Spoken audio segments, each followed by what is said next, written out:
Welcome to the show. I'm JJ Flazanes, your host. Thank you for downloading today's episode. This show has been a long time coming. The essential oils conversation and desire to educate you and to let you know about the power of essential oils has been on my mind since I first launched back in 2014. And as you'll hear me talk about on the show today, it's been a challenge to find somebody who I trust in their research and their education in order to really deliver a powerful show that we're going to do today. So I appreciate that it's been a long time, and here it is finally. I also want to let you know that this conversation won't end past today. One of the things that I have set out to do in the Inner Circle membership, that's the $9.99 a month membership, is to also utilize that podcast to educate you more on specific essential oils. So we're going to go down the rabbit hole of learning about different essential oils and take the momentum created today and keep going. So expect in February at least 1 or 2 shows specifically about the medicinal uses of essential oils. Today we talk a little bit about many of them: basil, cilantro, lavender. We spent a lot of time on lavender, but we're going to go deeper on some solo shows within the Inner Circle. So if that's of interest to you, I know for a lot of you, listening to things is better than reading things. So that's one of the benefits of being part of the Inner Circle membership, is that you're going to be taken on an educational journey on some of the shows that I'm going to do, deepening the work we do here on the regular show. So today's guest is Dr. Eric ZIELINSKI. He is the author of the national bestseller, The Healing Power of Essential Oils and the Essential Oils Diet. Commonly referred to as Dr. Z, he has pioneered natural living and biblical health education since 2003. Trained as an aromatherapist, public health researcher, and chiropractor, Dr. Z started naturallivingfamily.com in 2014 with his wife, Sabrina Ann, to help people learn how to safely and effectively use natural remedies such as essential oils. Now visited by more than 7 million natural health seekers every year, naturallivingfamily.com has rapidly become the #1 online source for biblical health and non-branded essential oils education. Welcome to the show, Dr. Z. Well, thank you for having me. I'm really excited about this because this should have happened like 5 times. Kept on rescheduling. Life happened, but yeah, I love it. Can't wait. I'm really excited about this one. Good. Well, it's divine timing. It all worked out the way it was supposed to. Amen. Absolutely. So, one of the reasons why you referred to me and I was interested in the topic that we are going to talk about, or at least start the show off with, is essential oils. Because in the years that I've had the show, and while I am a huge essential oil believer, user, and recommend it all the time, I've never done a show on it. And I think mostly it's because most of the people who deal with essential oils are just the distributors from a company. They're not necessarily the clinicians or the people who've created them. And your story, from what I understand, is that you aren't necessarily supporting one brand. You're just talking about the whole science behind essential oils and their effect on your health. So why don't we start off by getting into your story and how you even got to the place where you started using essential oils or focusing on a business around that. Yeah, I'm glad you said that because I'm the proverb, I'm the last man standing here. As far as I know, I'm the last independent researcher that makes a living researching and discussing about the therapeutic effects of essential oils without selling them. And that's really important because, when I went to public health school, this is straight up public health 101, financial bias. And it's not to criticize anyone, because thank God for network marketing. Really, I love it. I think it's a very pure business model. But when 99.9% of all the information online that you see are written by distributors, bloggers, or organizations that have affiliate links that send out to various companies, it skews your data. It really does. And it makes people wonder, who can I trust? So long story short is that essential oils were not part of my healing journey at all. I was just dramatically healed through prayer, meditation. I was clinically depressed, suicidal thoughts. I had horrible gut issues, cystic acne.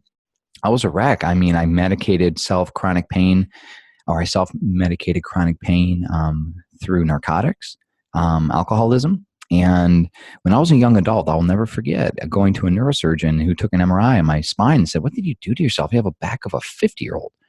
And I was, 22 years old, and I didn't know. I mean, I can trace back, and I have some theories about what happened to me, but I was not well. Well, I had a dramatic transformation, a very spiritual epiphany when I became a Christian. And there's a verse that talks about our bodies being the temple. They are a temple, and you need to take care of it. And so I started eating better. I started researching deep. And this was 16 some years ago now, almost 17 years ago.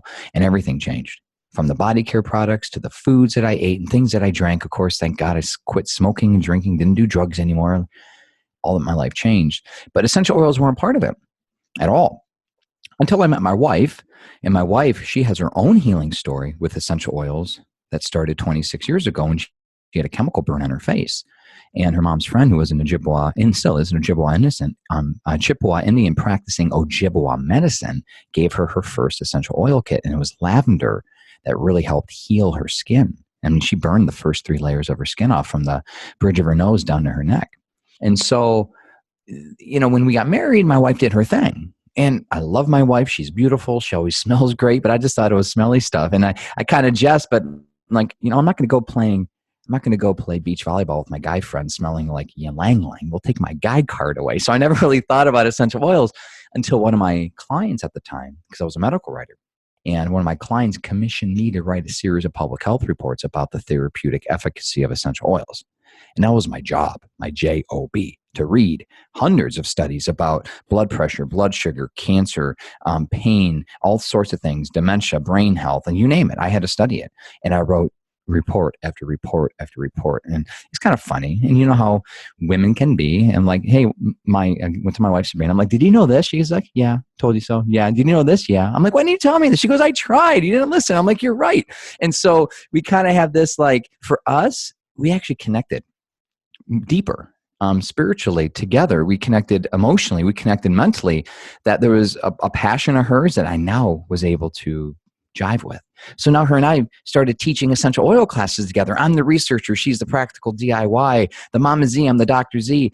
And it kind of catapulted this online ministry that we wrote best-selling books in 10 different languages. We hosted a telesummit with 165,000 people. I'm featuring an upcoming documentary that's going to be featured globally on essential oils with my family. Well, we're featured all over TV and radio. Like, wow, So it was kind of like I didn't choose essential oils. Essential oils kind of chose me.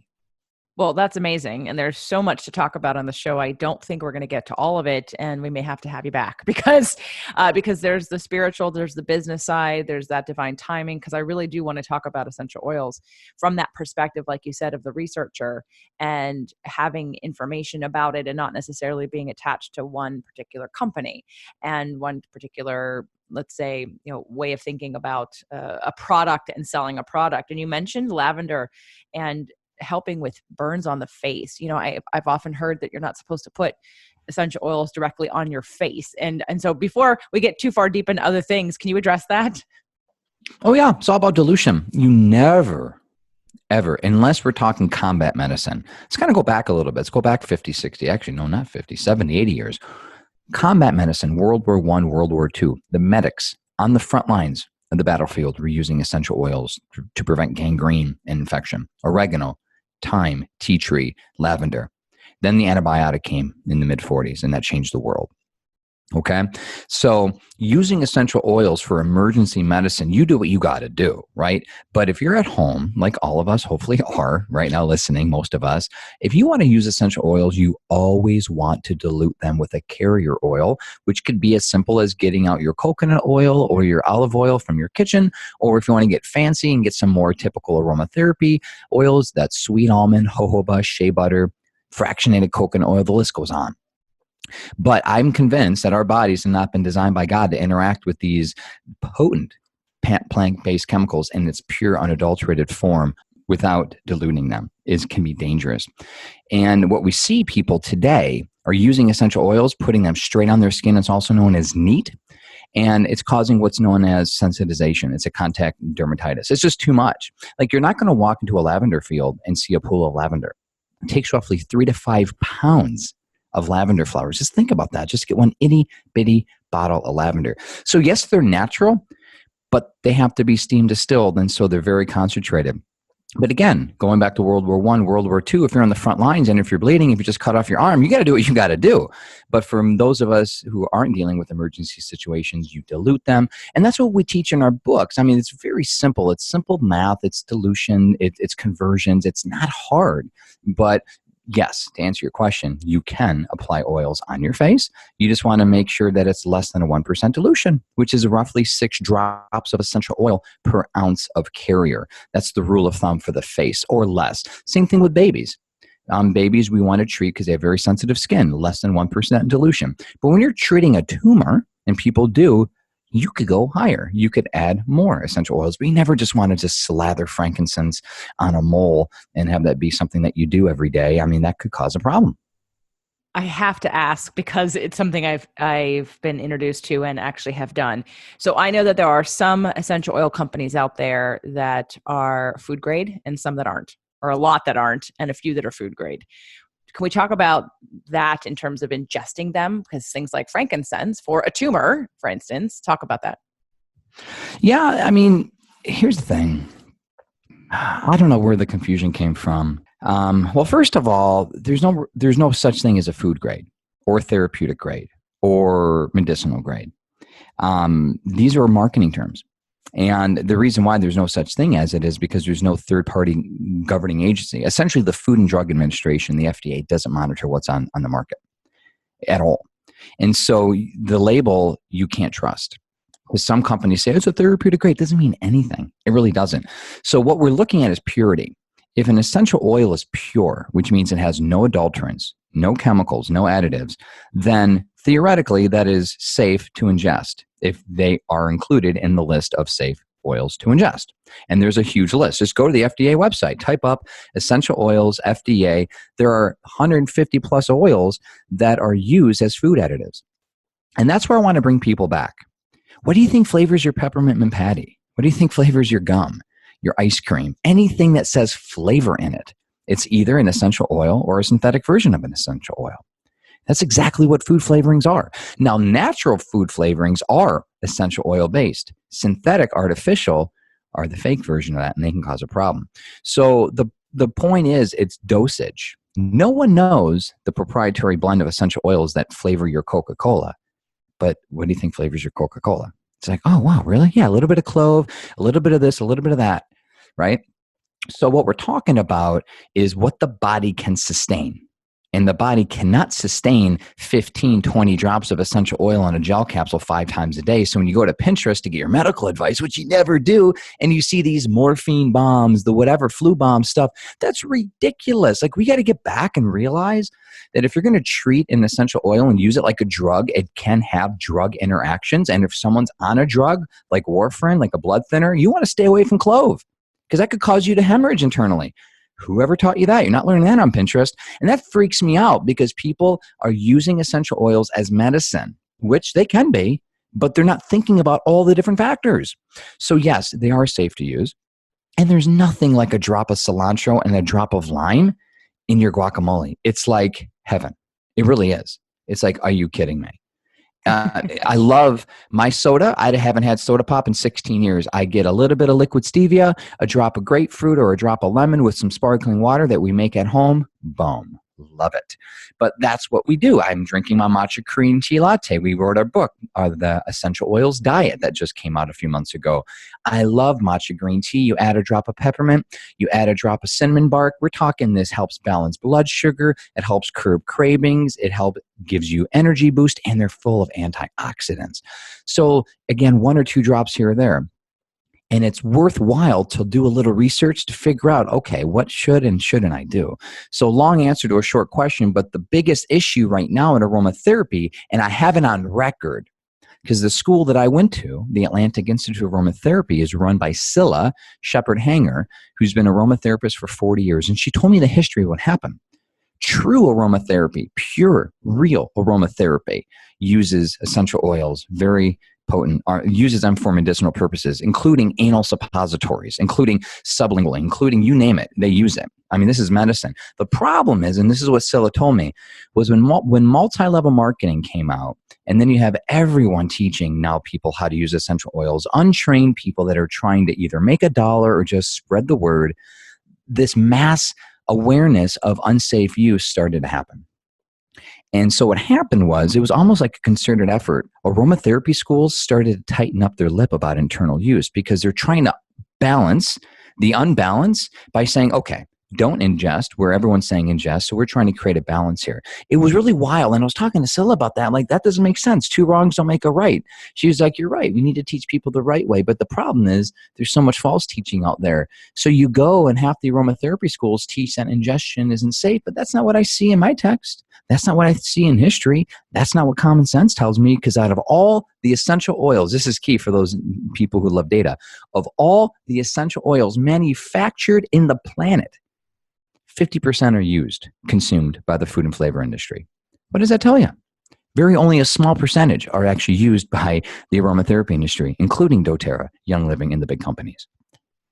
Right? Essential oils are used in your textiles, used in your building supplies, used in your cleaning supplies, used in you name it, air fresheners, right? All that stuff. So anyway, very safe to ingest if you do it properly, and just a little common sense goes a long way.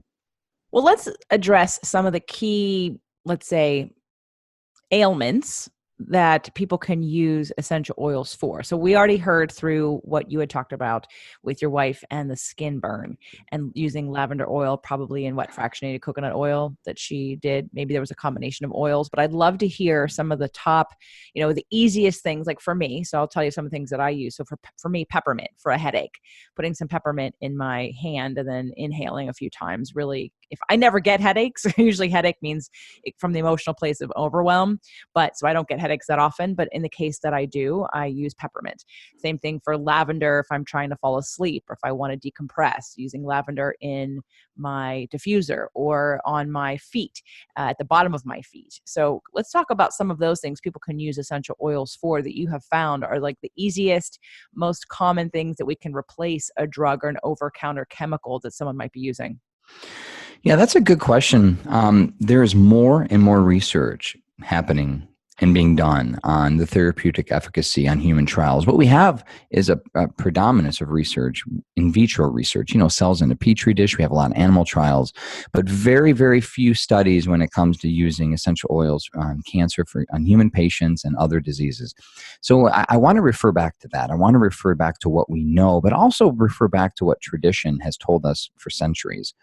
And what tradition has told us, and what research confirms, pain and mood issues are the top two that always come up over and over and over again when it comes to using essential oils. And mood issues meaning depression, anxiety, and stress. Like nothing can stop a panic attack like bergamot or neroli. Nothing can boost a mood, proven, like lime, orange, lemon, grapefruit. Citrus oils are key for mood boosting. And in the same token, nothing can be as anti-inflammatory and soothe pain or inflammation like peppermint, copaiba, frankincense, marjoram, basil, and the list goes on too. So when it comes down to it, pain issues, which include headaches, migraines, chronic pain, arthritis, neuralgia, all these things, and also mood boosting, which arguably could be two of the biggest issues that we're dealing with, especially in America, with the opioid crisis, with the mental health and mental illness crisis that we're dealing with. I mean, people can argue that mental health, if we could help boost someone's mental health, give them joy and balance and peace, if we can help reduce chronic inflammation with pain, we'll see diseases like cancer just fade away. We'll see diseases like Alzheimer's and dementia just not be as prevalent as they are today. How linked they are to inflammation, how linked they are to mental disorders, right?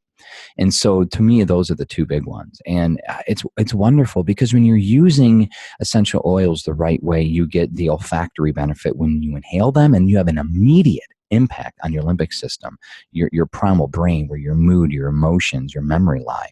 But also when you apply them topically in the right way, within minutes, the chemicals of the essential oils penetrate into your bloodstream. Within minutes. That's proven by research, by the way, too. And so you get this 2-for-1 benefit. So I will tell you, though, on a side note, I rarely use essential oils internally for therapeutic purposes, like unless I'm dealing with like the flu or something like that. It's very rare when I ingest essential oils to enhance my food, my flavor, that sort of thing. But when it comes down to it, you could do most of what you need by applying them topically and by inhaling them properly. Well, I am a specific case.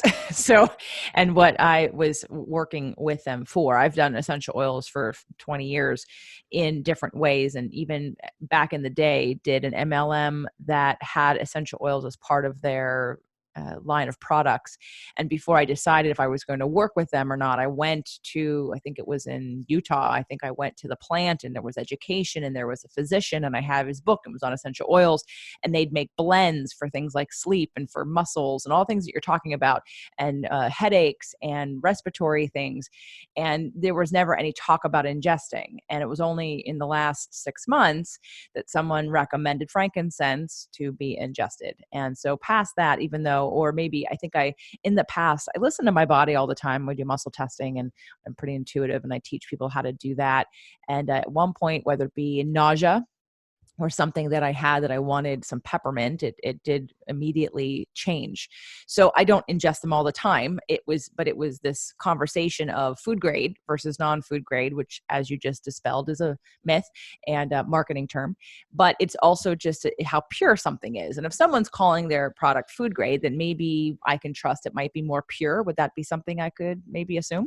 No, I mean, I hate to say it, labels are useless. And you know what? We see this more in the CBD industry. And I hate to say it, but my brother, because he lives in Michigan, recreational use is legal now. So everyone has a dispensary now. He went to a local CBD shop. He bought this brand of oil that he used. It's again CBD oil. And he ingested it for something that he was trying to take care of.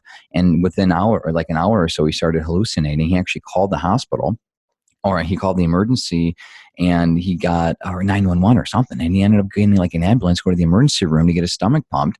And I was asking him, he showed me a picture of the bottle. They didn't have a label. The label had no instructions of dosage. He did what he thought. But the label, I mean, I'm quite frankly, it was like a psychedelic Cheech and Chong thing. I looked at him, I'm like, okay.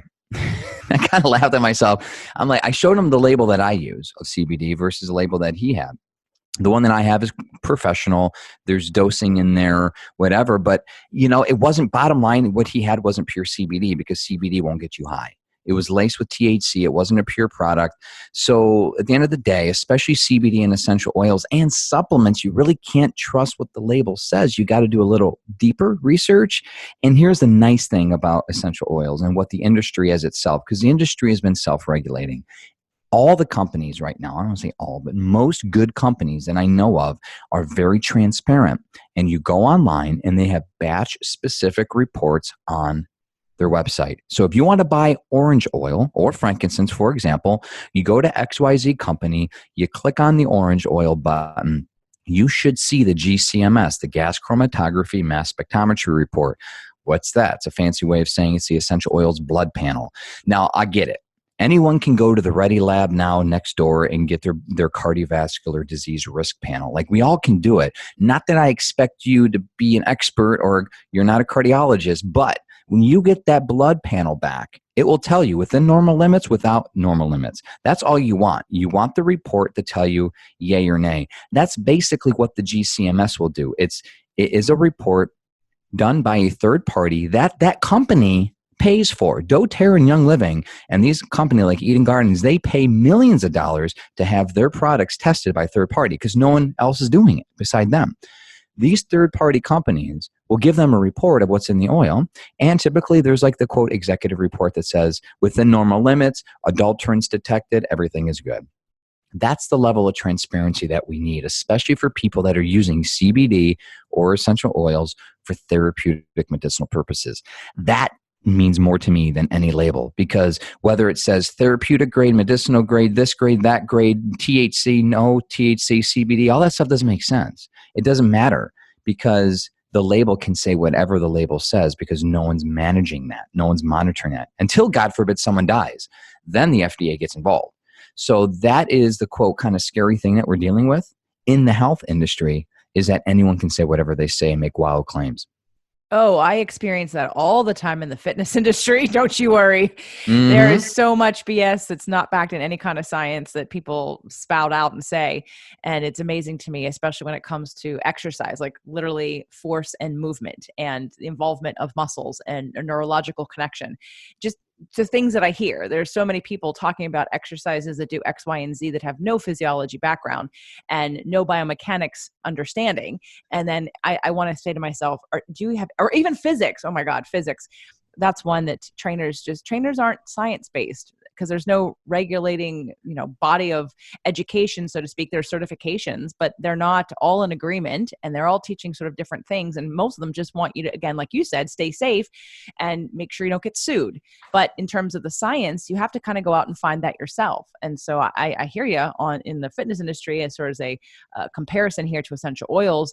A little bit different is in that obviously we're looking at essential oils as there's such a marketing message of safety amongst all of it versus no one's really looking at, oh, I didn't think that essential oil wasn't safe. It's almost like because it's an essential oil, we just assume that every essential oil that I buy, no matter where I buy it from or who I buy it from, is probably good for me. And that's probably where it gets dangerous, especially if you are going to use it in potential food preparation, or like you said, in more extreme cases where the concentration is higher and now we have a bigger risk if there's things that are in the oils.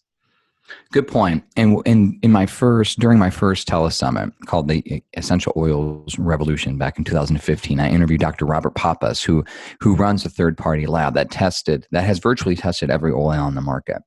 And he told me on record, 75% of all oils on the market are adulterated. It's kind of scary, but that's the reality of where we're at. And same thing for CBD, same thing for olive oil. I mean, I'm in the oil world. So to me, CBD, olive oil, essential oil, carrier oil, it's all the same thing. I see the same thing across the board, adulteration, which is essentially, what does that mean? Like when you're buying cinnamon bark, well, some companies to save money, they only have like 5 drops of cinnamon bark, but they have like 100 drops of cassia because cassia is much cheaper to manufacture. It's sweeter, and people don't know the difference because they're not trained. But as a perfumer, you'll smell and be like, this isn't really cinnamon bark. You think you're using something to help balance blood sugar, and you're actually using something that's not going to help you at all. Right. So that's really what's happening here. And also synthetic ingredients. Companies are manufacturing them synthetically, that's why the GCMS report is important. Never buy your stuff on Amazon. Ever, ever, ever, ever, ever, to infinity and beyond. Even a company that you know and trust, I still wouldn't buy it on Amazon because no company is selling their product direct on Amazon. It's always through their warehouse, through their website. If you're buying something on Amazon, someone is selling it privately and you have no idea, even if they could tamper with it. All right. I'm concerned about that. Again, I help people use essential oils to treat and prevent disease. I'm not getting my drugs on Amazon. Okay. That's the other thing. So you want to get it from the source itself. And at the end of the day, you want to see if the oil works for you.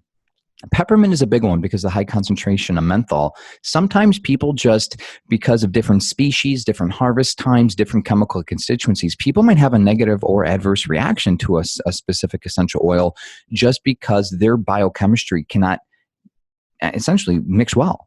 And I call it chemical soup, right? So there could be adverse reactions from a pure essential oil. Doesn't mean the oil is bad. It just means that your body and that oil just doesn't jive. It's same thing like a food. Sometimes you eat food that's just like, it bothers my wife. It doesn't bother me. It's a good food. It's organic. It's healthy. Just something you just don't know.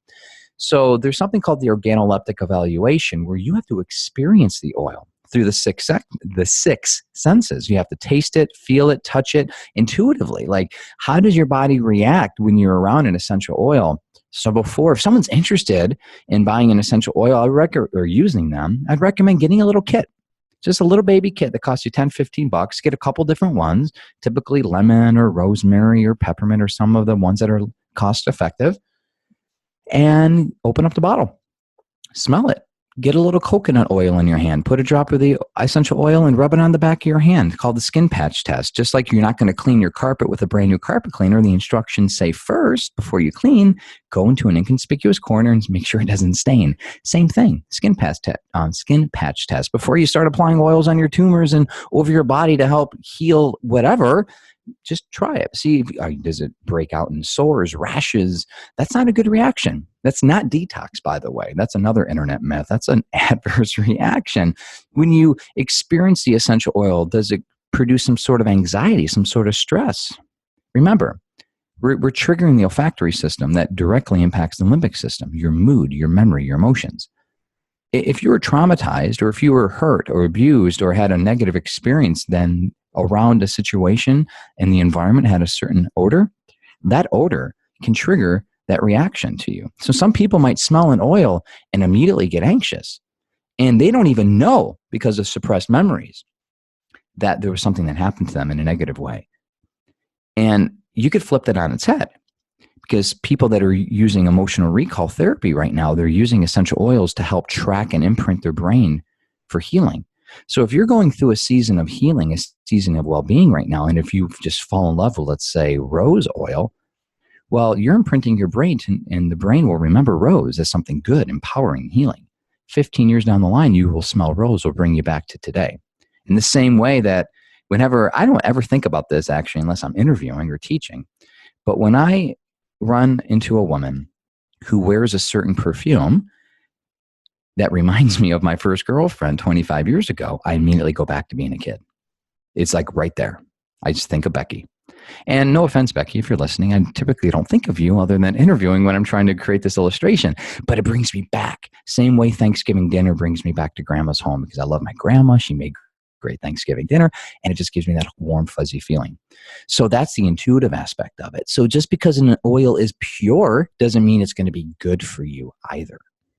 So many things in that last conversation that I want to bring up, and we'll see where we're going to go with it. The first one has to do with you saying that 75% of all oils are adulterated. And I know, don't slap my hand, ordering some of them on Amazon and getting some of them from Whole Foods, that there are definitely every single bottle of eucalyptus smells differently. So let's talk about, are they putting in that a different oil or why would all the bottles smell different? Well, there are a couple of reasons why.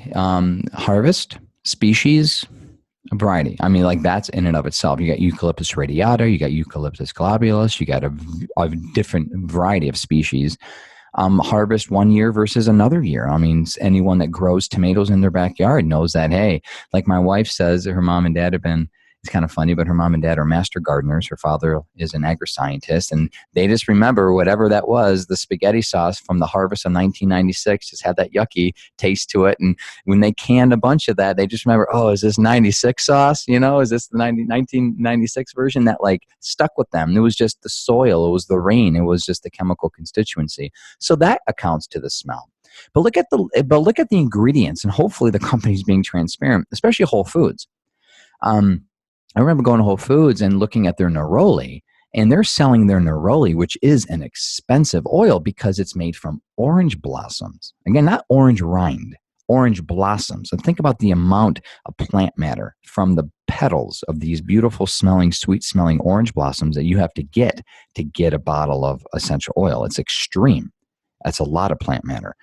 You're spending 80, 90, whatever, $100 for a bottle of neroli, depending on where you get it from. Well, Whole Foods was selling it for like $5 or $10. And I'm like, that's ridiculous. I looked at it. Well, the ingredients were almond oil and neroli. You have no idea how much neroli is in it. And of course, that's going to smell completely different because it's mixed. It's diluted. I mean, and I would say at the end of the day, I never would want to buy pre-diluted essential oils because you're paying them for a very cheap carrier oil. And I'd rather just do it myself because I'd rather just have the real deal. More control, save the money. So that would also account for the smell. And it could be adulterated too. Like I mentioned with the cassia and cinnamon bark example, you just don't know. And if it smells, like once you're around pure essential oils enough, oh, okay, that smells like the right type of eucalyptus. And frankincense, there's 5 or 6 different species of frankincense that people can buy online too. Not online, but online and at stores. They all have unique smells too. Different trees, right? Different harvests, different locations. Frankincense from Somalia will have a completely different chemical constituency than Ethiopia or Oman, right? That's the other aspect of it as well, where they're grown. So you can't always go off of your sniffer, but that could help, especially when you're going off of the intuitive aspect. I think I can't stress that enough. Like you have to want this. You have to feel good. And we're looking for negative. We really are. We're trying to measure if you're getting any sort of negative reaction. No reaction is a good reaction when it comes to essential oils, by the way. Anything adverse at all, stop. Just immediately stop. It's not worth it. It's not going to do good for you right now. Well, I'm all about that intuition as well. And like you said, the skin patch test, like testing things out. And yes, the food conversation. There's also, like you were mentioning, food's good for you, but not good for your wife. And, and as you were talking about the emotional recall therapy, and which we'll talk about here in a few minutes, I would also say the same thing. There are people in fact, I just got someone's consultation forms today, and I know a little bit about this person going in, but I noticed that she's got gastrointestinal issues, and she's got some emotional things she wants to work on, and that sort of mirrored back at me that exact, like, well, that's what's causing some of those gastrointestinal issues, is some of these emotions that Yep. in our digestive tract, which, because that's how we absorb life, it's how we're digesting life, and if we're not able to digest life easily, then we may have digestion that is off, and sort of that emotional component, because that is all about what I do and try to also teach people. So that intuition part, I love that. Absolutely right in line, because not all of those different therapies are going to be right for each person. It has to resonate with you on a frequency that you're able to receive it. It has to resonate with where you are on your journey of healing. And there are many factors that determine that. I want to go back for a second, because you mentioned using them in your foods. And now you have a book. I want to talk about your books on using it in your diet. So, obviously nutrition is a huge deal for me. I've been talking about nutrition for 25, 30 years. I work directly in a functional medicine clinic, and I work with Jeannie Peters, who is by far, in my opinion, one of the best nutritionists, because she uses homeopathy, flower essences, essential oils, as well as food as medicine, bioidentical hormones, everything natural as you can, sustainable gardening. I mean, really, it's the whole package, intentional living, all that good stuff. So she always has dirt under her fingers. But when we're talking about using a drop of cilantro instead of using cilantro, now I'm guessing that there is, because the drop of cilantro is such a concentrated amount of cilantro, now minus any potential small amount of fiber you might get from the cilantro if you have it in its natural form. Let's talk about the benefits of using the cilantro oil instead of using actual cilantro.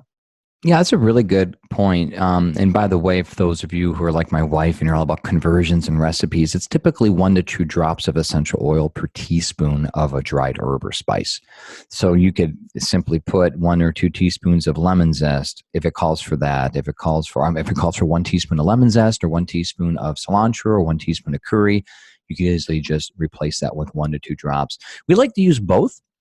Herbs bring their own subtle flavor, dried herbs that are different than the essential oil, but the reality is the potency is exceptional. I mean, you cannot compare. I don't know anyone who's actually been able to prove it. I've heard everything from 1 drop of peppermint equals the potency of 20 tea bags of peppermint. Like, I've heard all kinds of crazy claims. No research, by the way, to substantiate it, but one thing I do know, we actually teach this in our masterclass in our books, how to use them for culinary purposes. Herbs are great. I mean, herbs have a very nice, subtle therapeutic effect, but we have to remember the herb has been dehydrated, so there's virtually no essential oil into it. So you're getting just very minor therapeutic efficacy from the components that survive that. And there are some healing components that survive the dehydration process, especially if it's dehydrated at a low temp. And you get, you're right, the little fiber. But ultimately, though, we want things in this whole form. And so that's why we like to add herbs and essential oils, which, by the way, I don't want to blow people's bubbles, because I know supplement, it's a $1 billion+ industry. I mean, hundreds of billions of dollars at this point. I don't want to burst the bubble on supplements, but you want to reconstitute your supplements with essential oils too, especially turmeric. Everyone's on turmeric right now. Like, what about turmeric oil? I mean, what happens when you dehydrate turmeric into what we see as turmeric? I mean, you're missing the chemical components that are in the essential oil. So we try to combine both. And we find that when you do, the body really responds exceptionally well to it. So we do like to use both. It's usually not one or the other kind of mentality. But as an herbalist, my wife's mom and my wife, there's some risks to herbs too. You want to replace your herbs every year. Like, herbs don't last forever. Especially, you never also want to dump, I'm guilty of it. You have a pot you're cooking something on the stove and a lot of steam, and you just get your herb container, you just tap, tap, tap. Well, what happens is the steam ends up getting micro moisture droplets into your herb container. You cut it, you shut the lid, you put it back. Well, that's increasing oxidation. That's causing your herbs to go rancid. People don't realize that stuff. That's why you always put herbs in your hand away from steam, and then you put that into, or you use a teaspoon, like little things like that you don't even think about. Same thing for essential oils. Oxygen's not our friend. If you want to extend the shelf life of essential oil, you don't keep the bottle open all the time. If you're using essential oils regularly, like every day, the shelf life is only a couple of years. But if they're locked up in a nice, cool, dark area where the lid's on for 99.9% of the time, you only open up the lid just to get a drop or two, that could last a decade or two. But oils don't last forever. The potency, because of oxidation. Oxygen is not our friend, by the way. So just some kind of little herbs and spices and oil tips that we've learned over the years, but we love them. I mean, we really do, and they're a great combo together. Well, I was thinking of fresh cilantro and fresh herbs, not dried, but that whole the whole conversation was great because it reminded me. And yes, turmeric oil, yes, of course, concentration would make sense. And when you were talking about adding a drop of cilantro oil instead of using cilantro, my mind first went to, well, that's no fun. I love cilantro and I love the fresh herb and I love the way it looks and I love the way it feels in my mouth. But then I realized, the oil is going to be so much more concentrated. And if cilantro is great for detoxing, the concentration of oil is probably more potent on the detox ability of cilantro than the few stems that I'm going to use in the guacamole. So that combination is great. And thank you for slapping my hand in this way. You don't even know that I'm such the cook and even have a cooking show. And I'm, so that I am totally guilty of that. However, I will say that none of my herbs last long enough. There you go. Right. I mean, so I know at least I'm using them all the time. And so I'm constantly replacing them. Nothing sits there that long, but I am totally guilty because of course it's convenient and I don't know how much I'm going to need. And I never measure anything. I just throw it in the pot, stir it up and taste it. And if I like it, I leave it. But I am absolutely doing the wrong thing there with the steam. And I've known that. But, that's one of the things that there are many things that we do sometimes that we recognize that this isn't probably the best way to do this, but I do so many other good things. And at this point, I'm not going to be concerned. So I'm going to take the slight risk with this behavior when I live pretty freaking cleanly otherwise. So, but for everybody who is cooking and if that is happening to you and you don't use your spices as much as I do and you're not replacing them often, absolutely get them out of the steam. So we're going to have you back. It's just not even a question. So if you're willing to come back on the show, because there's too much information that I want to help people to learn, to educate, to use. I mean, I'm thinking about my medicine cabinet. What does your medicine cabinet look like? A lot of essential oils and roller bottles and homeopathics, and we got some stuff. I mean, we set it up. We set it up like bug bite blend and sleepy time blend. Everything's lit. My wife has a love affair with the label maker. She's open. She had admitted it. Thought she was committing adultery on me. It was the label maker. It was seriously. It's everywhere. She brings a label maker with her when she travels everywhere, and she jests about that. Everything's labeled. Everything is preset. We're ready. We got 4 kids. We're ready for the apocalypse. We love it. Tummy issues, whatever. I mean, you name it, we got it. And it's just over the years developing these fun little blends. We have our skin healing serum in the refrigerator because, certain things you want to stay cool. And whenever you use water, and that's another thing with DIY preparations, water, I mean, things go rancid. I mean, that's why you're not going to find hydrosols, which are basically the floral water byproduct of essential oils, which are very safe to ingest. They're lovely. It's what a lot of your perfumes are based off of. You're not going to buy a lot of that because they go bad. It goes rancid. I mean, water will cause bacterial overgrowth. So if you want to extend the shelf life of your DIY products, you put them in the fridge, especially if there's water in it. So yeah, I mean, it's everywhere. I mean, our homemade soaps and lotions and potions and I mean, everything we do as much as we can. But to have that at our disposal is great. And to see our kids, my daughter's 3 years old and before she goes to bed, we snuggle with her. We read a story. We put, tuck her in. She's like, oil. She wants her oils. And we get the roller bottle. We rub her back. We rub her little feet, give her a little massage. And that's just our way of life. I love it. And I also, when I get very proud of my medicine cabinet, although we've recently moved, so it looks a little more it looks a little more overwhelming now because it's all literally in one big thing above the toilet, it's hanging on the wall. But between all the homeopathy and the essential oils and a little bit of CBD and just, everything homeopathic, flower essences. Yeah, I just figured you'd be the same and more, of course. So I want to talk about how we can start helping people to know what to do, how to do, where to make some changes. And I know you don't represent any one company, which I love. I actually have started working with a company, although I'm nowhere near ready because I always said I will never, ever, ever do an MLM again unless I own it. Well, I might reconsider that. But in the meantime, I still have so much focus that I want to learn more and more and more than I already do.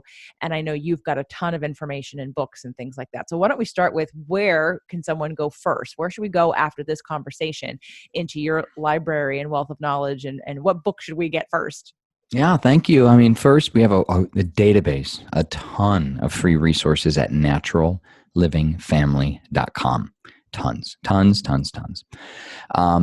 We have 2 books, and we invite you to check them out. The Healing Power of Essential Oils, international bestseller. Still the #1 ranked aromatherapy book on Amazon, in addition to getting all the other awards. It's wonderful. It's in like 10 different languages. It gives you everything you need, and it helps you start now.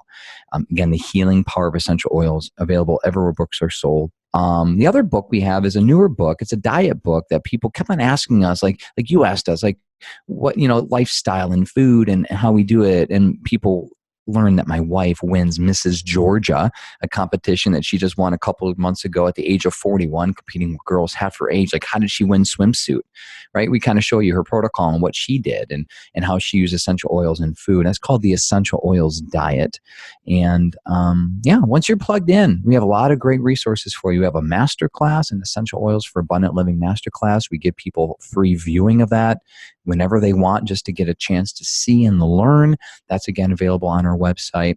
And just poke around. I mean, ask us questions. Go click the Contact Us form and just say, hey, I want to learn this. We have a great team devoted to supporting you, because at the very end of the day, we want to clear away the confusion and we want to empower people. Like, we've had over 500,000 people watch our masterclass for free, for crying out loud. It's our ministry. It's what we do. And I'll leave you with this. I mean, essential oils I don't believe they're the end all, for sure. I mean, you can't live a fast food lifestyle and expect essential oils to cure you. It's like 1 step forward, but 2 steps back. But essential oils may be the missing link. If you found yourself plateaued, at whether you're trying to lose weight, whether you're trying to get off of a mental health drug, or if you're trying to balance your blood sugar, cholesterol, if you've done everything, but you're like plateaued, maybe that's where essential oils can help you. Or at the very least, I'll leave you with this. We haven't even discussed the toxins in our body care. Whoa. We're talking linked to autoimmunity, cancer, Alzheimer's, dementia, obesity, triclosan, parabens, phthalates, all the things that you hear about. It's legit. It's proven by research. The World Health Organization acknowledges this stuff, but it's still in our products in America, which, by the way, most countries don't allow that stuff. Start make your own. And the first challenge I'll leave you is hand sanitizer, which is a completely useless product that's filled with a pesticide engineered product known as triclosan. I mean, it is bad news bears. You can make your own. Really, really simple with essential oils. Just 10 drops of essential oil, 10 drops of aloe, 10 drops of an organic grain alcohol, and you mix it with water with a spray bottle. Done. 10, 10, 10. Right? So recipes in our books. But that kind of stuff, start to think outside the box and start to minimize the toxins that are in the air and are in our body, and watch what happens. Your life will change. I'm so glad you said that about the hand sanitizer. I don't touch it. I stay away from it. Someone offers it to me. I say, no, thank you. I swear it's caused staph infections in hospitals and people, and created new strands of things we can't hit because of the chemicals. And I love that you just gave us the recipe. I create my own mouthwash. I create my own, all of that, what you're talking about. So I love that. And I'm can't wait to dig into the essential oil diet. And everyone go to naturallivingfamily.com. Again, naturallivingfamily.com to check out the free resources and order both books, The Healing Power of Essential Oils and The Essential Oils Diet from Dr. Z. Well, we didn't even get to talk about emotional recall therapy, and I want to talk about this documentary that you're doing and all the wonderful things that have evolved from this. But I really needed to spend a little bit of time with essential oils because I use them. I want people to use them. I want them to get off their drugs and medications if they can, live a cleaner life that's healthier, and know that they have the power to make that kind of change. And I haven't, in the 5 years I've been podcasting, never done an entire show about essential oils. Like I said, it's been a challenge. I even went to Natural Products Expo, met a company, told the person, everyone else, people can be on my show when I ask them, or sometimes I have some sponsored episodes, but literally I was in search of someone to talk about essential oils, and I found a company and they never got back to me. And I thought, well, I guess you're not that interested. So I've been hesitant to have on just anybody who sells essential oils, because if they're not specialized in the way that you are and using the kinds of sciences that I appreciate to look into something on a truth-seeking basis, then then it's just a sales pitch for whatever the product is. And I want to talk about the actual power of essential oils. So I really appreciate you being on the show today. I know you've got a wealth of information. I'd love to have you back. And thank you again for all your information. And everyone go to Healing Power of Essential Oils. Oh, no, I'm sorry. That's the book. Go to naturallivingfamily.com.